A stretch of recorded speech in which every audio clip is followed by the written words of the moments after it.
Y dice, así el vencedor, dice, será vestido de vestiduras blancas y no borraré su nombre del libro de la vida y reconoceré su nombre delante de mi Padre y delante de sus ángeles.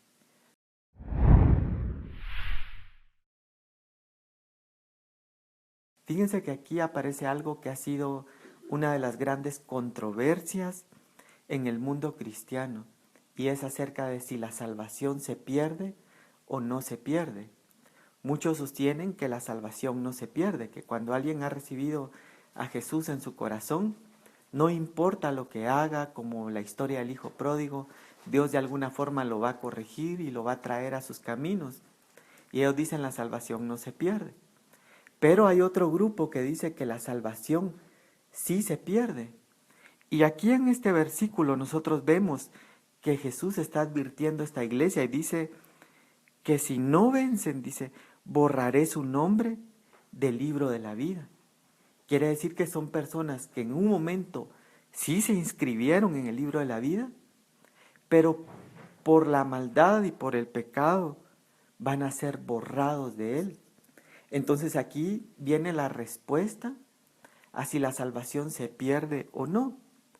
Yo me recuerdo que el apóstol Otoniel Ríos Paredes, uno de los, de los ministros y pastores que Dios eh, me permitió tener en mi vida, él decía que hay tres grupos. Hay un grupo que vienen salvos, dice, y hablaba de una preexistencia, es decir, una existencia antes de este cuerpo. Y eso lo podemos encontrar en un pasaje cuando Jesús le dice a sus discípulos, el que aprendió de mi Padre, viene a mí, dice.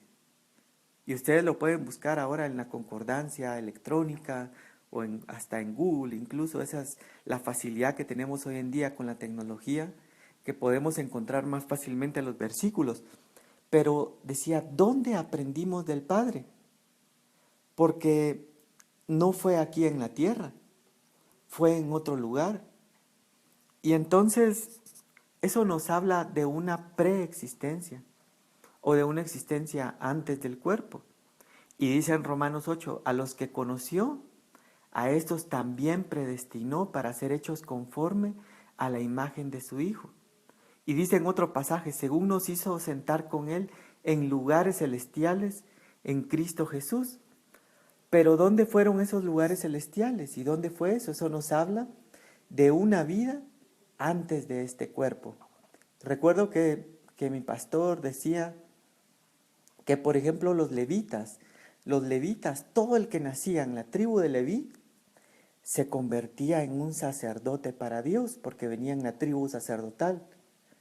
Pero en el camino se podían perder, porque decía que si nacía cojo, si nacía mutilado y ponía un montón de condiciones más, no podía ejercer el, el sacerdocio.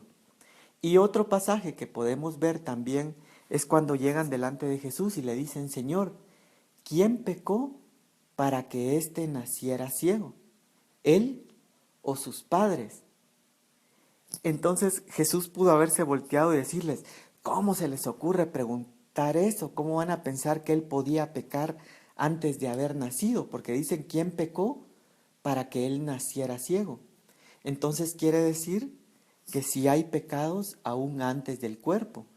Y decía mi apóstol, esto determinó muchas de las cosas que a nosotros nos ocurren hoy en día.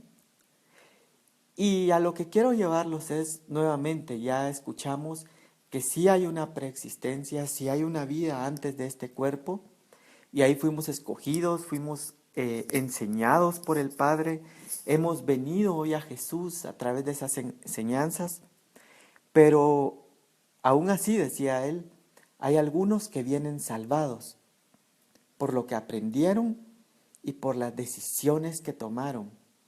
Y decían, muchos de ellos son los que vienen a hacer aquí una obra para Dios, porque ellos ya decidieron. Y a veces algunos de ellos, decía, son rebeldes, son malcriados, se desvían, pero Dios va a mover todas las cosas Aún como dijo en el libro de Primera de Corintios el apóstol Pablo, al tal entreguemos a Satanás para que aunque su cuerpo se pierda, su espíritu sea salvo. Entonces ellos no se pierden. Sin embargo, cuando Jesús está orando en el Getsemaní, nosotros también vemos que Él dice, Padre, de los que me diste, ninguno se perdió, excepto el hijo de perdición. Quiere decir que también hay un grupo que ya vienen perdidos. Y decía mi pastor, estos, como Judas, no hacen lo malo, o mejor dicho, no se pierden por lo malo que hacen, sino que hacen lo malo que hacen porque ya vienen perdidos. Entonces hay un grupo que vienen salvos, hay un grupo que ya vienen perdidos, y hay un grupo, decía él, que vienen optativos, que vienen a decidir aquí en la tierra. Y de la decisión que tomen va a depender toda su eternidad. Por eso decía mi pastor, todas las decisiones que estamos tomando aquí van a repercutir en la eternidad. Y ese es el mensaje para esta iglesia en Sardis, que dice, borraré su nombre del libro de la vida. Dice, no borraré su nombre, pero quiere decir que si no lo hacía, sí lo iba a borrar. Y reconoceré su nombre delante de mi Padre y delante de sus ángeles. ¿Se recuerdan lo que dice otro pasaje de la Biblia? Dice, el que me confesare delante de los hombres, yo también le confesaré delante de mi Padre. Y vuelve a decir nuevamente, el que tiene oído, oiga lo que el Espíritu dice a las iglesias.